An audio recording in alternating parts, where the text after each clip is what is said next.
Good afternoon. Today is Tuesday, June 1st, 2010. My name is Larry Harris. I'm a volunteer at the Palm Springs Air Museum here in California.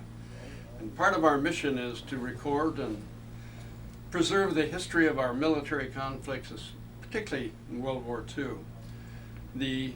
This is part of the Veterans History Project of the Library of Congress, and we conduct interviews with civilians and servicemen who participated in these conflicts. Today we have the honor to interview Mr. Dominic Fabale. That's right. How you doing, Dominic? Fine, thank you. Would you please state your name, spell it, and your birth date so that we can keep our records straight? Okay. Dominic Fabale, the last name F-A-B-A-L-E. I was born June 22nd in 1926. We're going to start in New Britain, Connecticut. We're going to start right out at the beginning, as we said before, right. Dominic, on your life and history as far as your civilian life earlier, before your military time, and then the time you spent in the service and what your adventures, if you can call them that, were. What branch of service were you in? I was in the U.S. Navy. U.S. Navy, and what rank did you, or rating did you leave when you left the service? Aviation Ordnanceman, 3rd class. 3rd class. AOM 3C. Yeah. And your general theater of operation or duty would have been? Atlantic, yeah. In the Atlantic, okay. Now let's start from the beginning. Where were you born? New Britain, Connecticut. How long? Tell us that. How long? Yes, how long ago? What was the date? 1926. So that puts me at about well, I'll be 84 this June. Aha.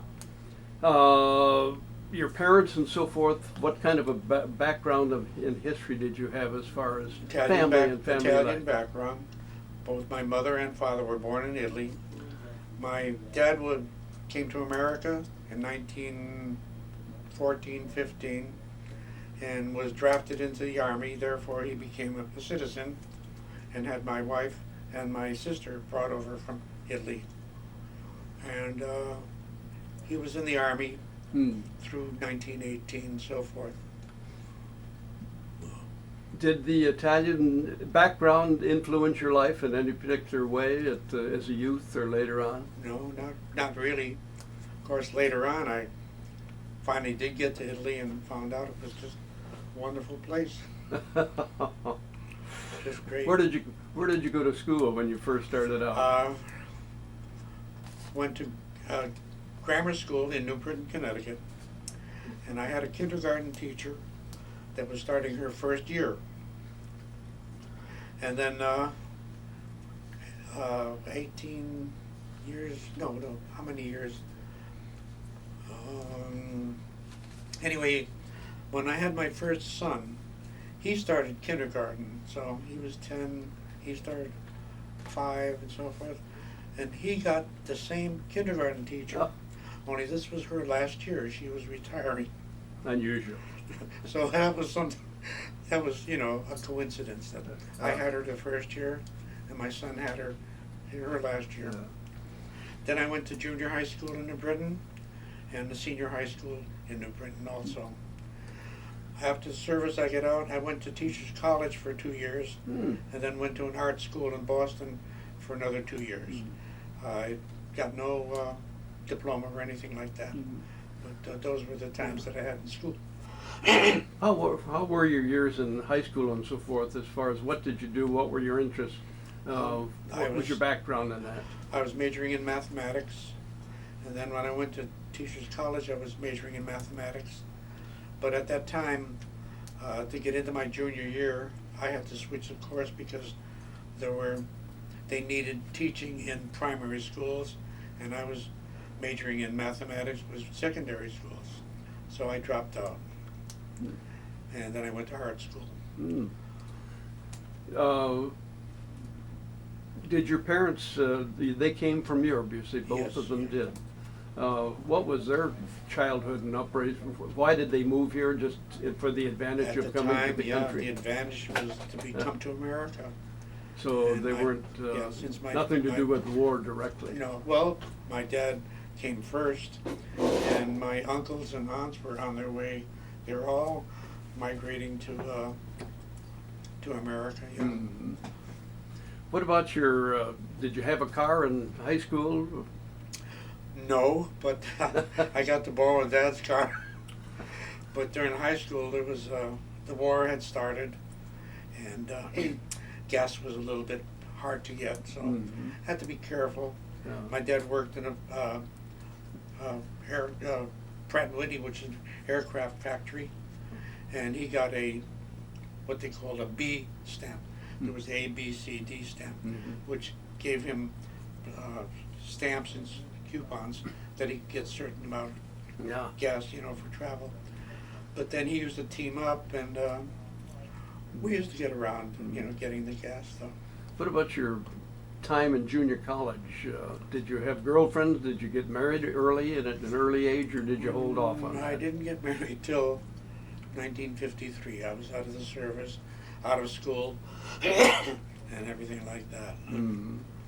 I had a brother that was in the service, and he was 5 years older than I was, and he went through pilot training. He went in 42 right away, and he graduated, got his wings, pilot's wings.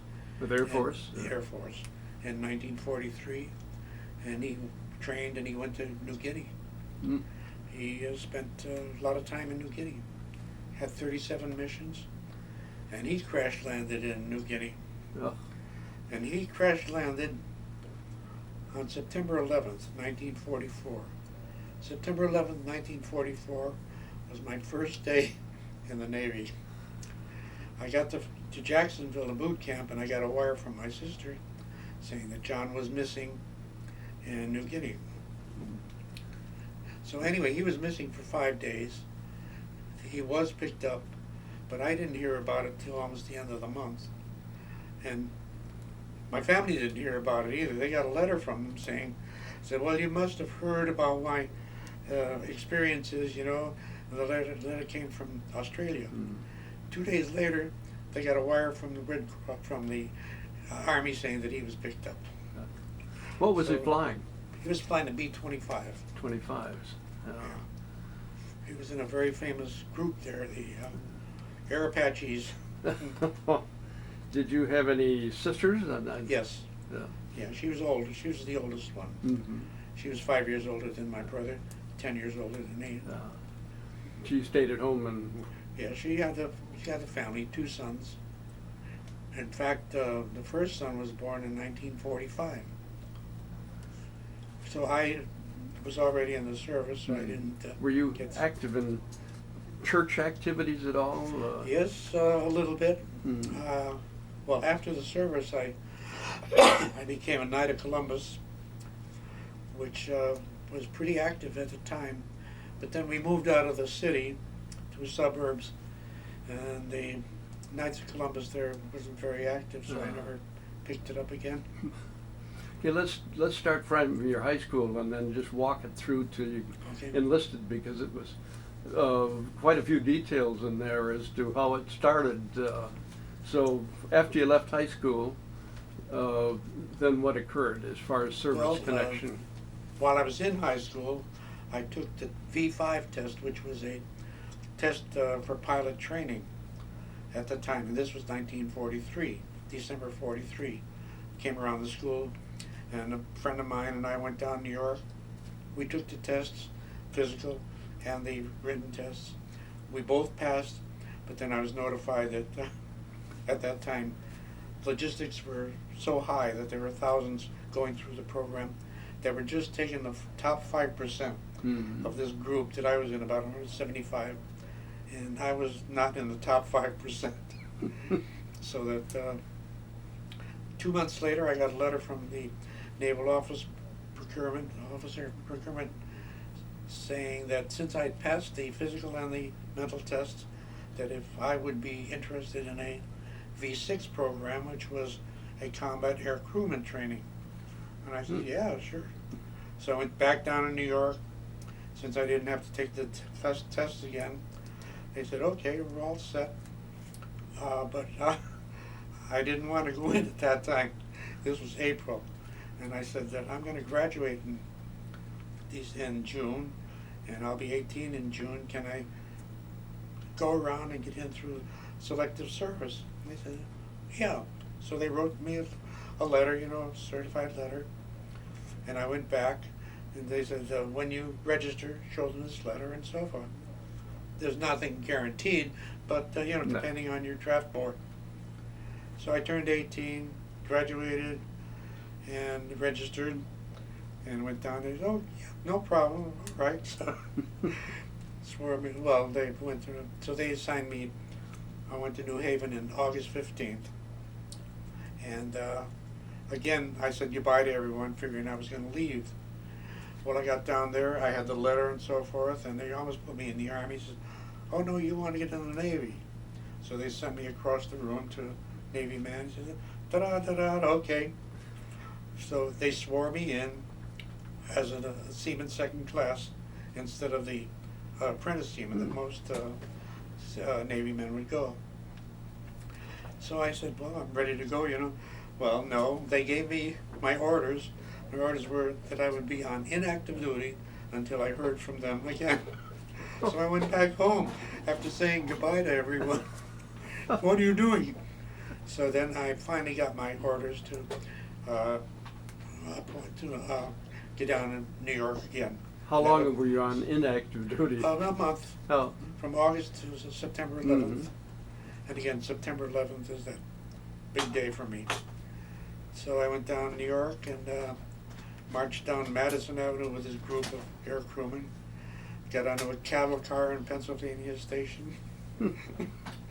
And went down to Fort Lauderdale went down to Jacksonville, a Naval Air Station, and it was a special combat air crewman boot camp.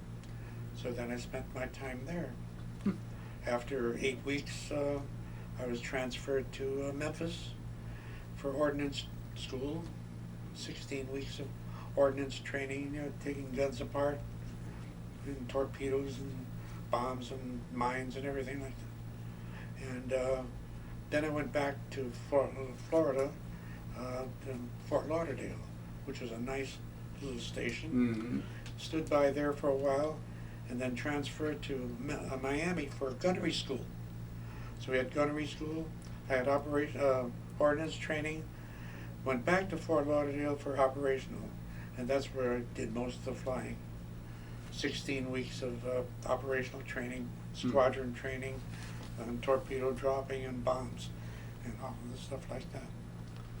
Then I graduated in December. But my dad had died in December, on November 28th, and you were stationed where? I was stationed in Fort Lauderdale.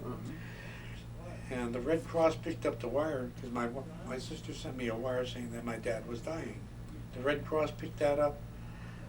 They got me a flight on a Navy transport from Miami to Floyd Bennett Field in Long Island. They gave me $50 and sent me off. It was just, everything happened so fast, but I hardly did anything about it, Yeah.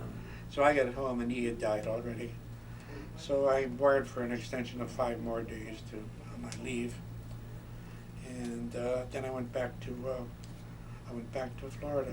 But while I was home up in Connecticut, I was reading the paper, and in the paper there was a little article saying that there were 5 torpedo planes missing from Fort Lauderdale Naval Air Station. Well, these were the 5 torpedo planes that were that triangle, Bermuda Triangle stuff, which was a bunch of, So when I got back, I knew the radio man that was on one of the planes. In fact, he had graduated gunnery school with me way back earlier. But he had gotten his wings in the squadron before me, and he went home, got married, and he was back here, and he was just waiting to get his flight time in. And he went up on that hop, never came back. But that was something else. Yeah. You mentioned you crashed. Why don't That you was, give me- yeah, Yeah. in training when I was in Fort Lauderdale. We were out in a regular training with 5 other aircraft, and all of a sudden we just dropped. We lost the engine, and we started to drop, and pilots yelling over the phone, "We're going down, we're going down." Of course, it wasn't funny, but No. he was saying, "We're going down, we're down." He wiring in, and they were telling him to check this, try starting the engine, check this, check that. How's this? How's your fuel? And he kept, answering, and I'm looking down at the radio man down below, and we don't know what's going on. So anyway, he finally got wind direction. You know what? The water's calm. And we should go down. We shouldn't have to bail out. We should go down with the plane, so forth. So finally we did. The aircraft flew around for a little while, but they went back. In the meantime, they assigned the crash boat to come out after us. So we came down and we made a crash. None of the 3 of you were injured on the crash. No, none of us were injured. It was just great. It was a bang, bang, and so forth. Mm. And fortunately, he didn't flip over, and he didn't cartwheel like some crash landings you run. He made a pretty decent landing. He just caught the right wing a little bit, spun around a little bit, but we were out of there with a flash. We jumped in the raft, nervous as all hell. And Any crashes half laughing, half can be deadly. yeah. So a crash boat came out, picked us up, and we went back. How long did you have to do? About half an hour, 40 minutes. And I didn't get wet, but just, up to my knees. Pilot didn't get wet hardly at all, because he was out on the wing, got the raft out on the other side. And the radio man, he got wet. He came out from underneath. Yeah. Pulled him out to the right. Yeah. So that was, then we reported this, that, and so forth. Somebody was smiling on you at that time. Yeah. Yeah. Any crashes, can be deadly, and They could be deadly. everything has to be just right to come in that fashion. Fortunately, yeah. What then? When you got back, did you get any leave or anything after that? No. No. No, nothing. Yeah. I had no leave until my dad died. It was 14 months. Usually when my buddies went to boot camp, they got leave right after boot camp. Yeah. And then after this or that, they'd get leave, or I didn't get any of it all the way through. And then right after I got back, got my wings, I got 30-day leave after my graduation. So I was home again for another month. Where did you go after that then? Did you remain there, or were you based somewhere else? After Yeah. after I got my wings, I was standing by, and then we got transferred to Norfolk, Virginia. And after a couple of weeks, I was assigned to a squadron on this Princeton torpedo squadron, and picked up the aircraft carrier at Yorktown, which was up the bay away. I got on the board the Princeton, and they were taking ammunition and supplies on, so forth, and we got aboard. 2 other fellows with me, we were assigned to the squadron, and they said, stay out of everyone's way while they were loading. So then 2 days later, we pulled out, went back to Norfolk, pulled in, and then they loaded the aircraft onto the carrier. Yeah. And then we went out to sea, and we were met by the aircraft carrier Midway and the FDR. Where were you when this occurred, that you met with them? Norfolk. We're off. Well, they were all off Norfolk. Yeah, we floated out, and then we joined this flotilla, the Midway, the FDR, the Missouri was out there. A lot of firepower. Oh boy, there were 2 cruisers and about 6 or 8 destroyers, and this huge, at that time, huge flotilla. Yeah. And we went out on maneuvers, and down around the Caribbean, and we pulled into Guantanamo Bay, I didn't get leave there or anything. And the thing was, the carrier couldn't turn around in the bay, so they had to use the aircraft to pull the fantail around, power the engines, you know. Then after that, we went out and had maneuvers off the coast of Puerto Rico, bombing these islands, and there's not too much torpedoing because at that time there wasn't much to torpedo. Yeah. It was late, you know. Yes. But bombing and strafing, and just picked up rockets. We had new radar here. We were working. It was just a lot of new stuff. Even though the war was over, we were training that way too. And then one time I was being the bombardier, I had to set up the bombs. We carried different ranges. We carried 6 200-pound bombs, 8 200-pound bombs, or 2,000-pound bombs. But it carried 8 200-pound bombs. And I would set up how he would like to drop them, either 2 2 2 or 4 4 or all of them. So I set up the bomb dropping and so forth. We went out, passed over like that, opened the bomb bays, and he wanted us set 4 and 4. So I said 4 and 4. Opened the bomb bays, they all dropped out, all except one.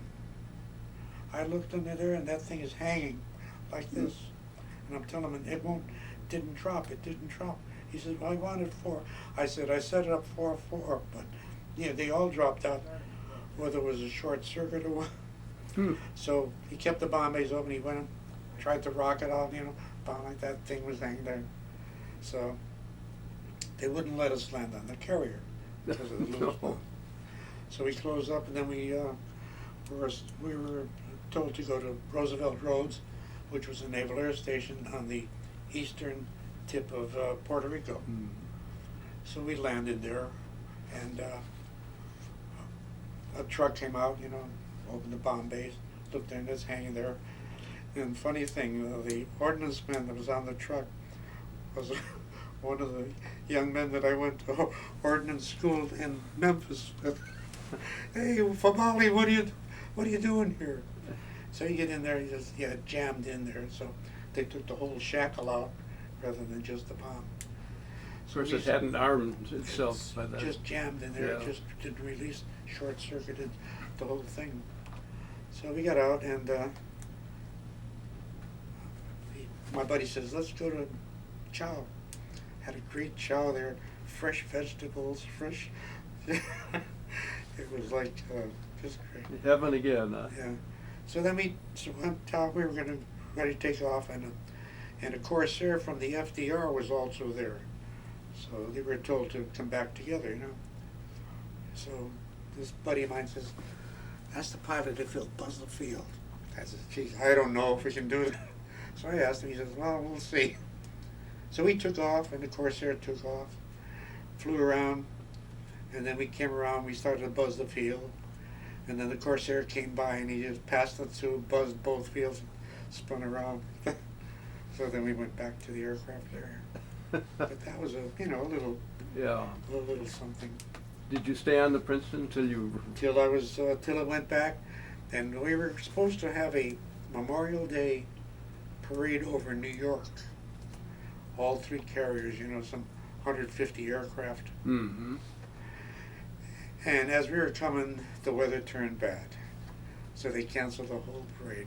But we were supposed to fly, you know, a parade over New York. Oh, I was looking forward to that, but didn't. So went back to Norfolk, and then I was assigned to. I had my points ready, so I was sent to Boston for discharge, and I spent a little time up in Boston. Decommissioning Jeep carriers up there, you know. I was in charge of about 18 men chipping paint and chromating paint. And then my points came up and I was discharged. So what happened then? I got on a plane from Boston and flew to Hartford, and my brother-in-law was there to meet me, and it was all over. What did you go back to school, or did you? Well, I did. get work? I didn't or- at first.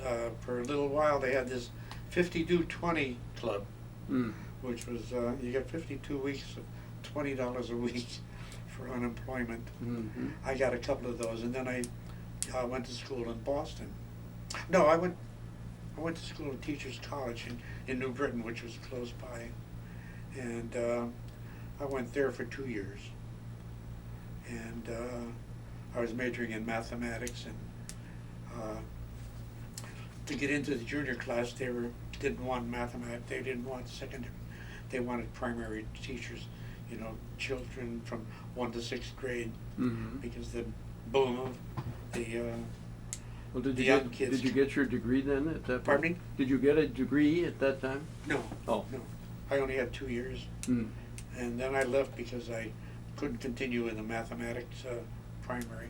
Mm-hmm. So then I was out a little while, and then I went to Boston School, an art school in Boston, and went there for 2 years, and that didn't work out either. Under GI Bill. GI Bill.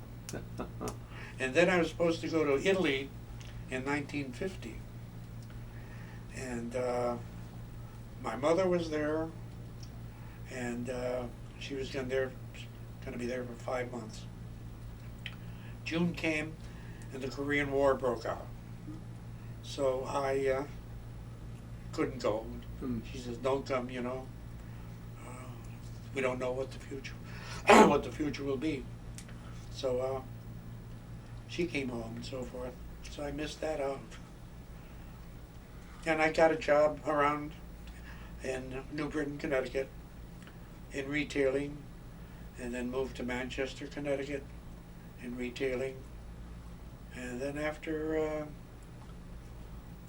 quite a few years there, came out to California on our 25th anniversary. Some friends of ours invited us out here.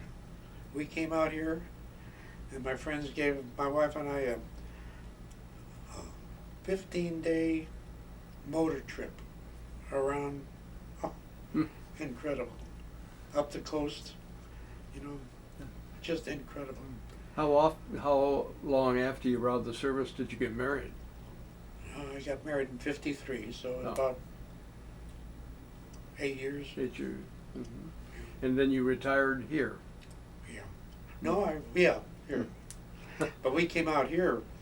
We came out here in '78, and I'm all mixed up. Anyway, we came out here, and within 10 years, we moved out here. Uh-huh. We got back to Connecticut after that trip and says, "What are we doing?" So we packed up and moved out here, to the disappointment of some of my kids. Yeah. But they've resolved it. Well, that's quite a tale. Yeah. Now, where do you live in the valley? Well, we lived in Huntington Beach for almost 20 years. Hmm. That was beautiful too. Mm. Oh, yes. But we had a timeshare out in Palm Springs, and every year we'd come out, and my wife says, "This is where we're going to retire." Mm. So we did. And And we you- live in Desert Hot Springs now. Yeah. And you're, of course, a docent here at the Palm Springs area. Yeah. How long have you been a docent? Almost 10 years. 10 years. One of the early ones. I was out 1 year because I had hurt my back, Mm. so I missed a whole year of that. So about 9 years. Yeah. Yeah. In what capacity are you here? What do you do? I'm in restoration. We restore aircraft and anything else that's hanging around. And that's about it. Yeah. Well, let's, now before before I end this, is there anything that you've thought of since that you would like to have added and will think about later and thought, gee, I wish I'd said that? No, not right now. I Yeah. know. Everything that you fulfilled.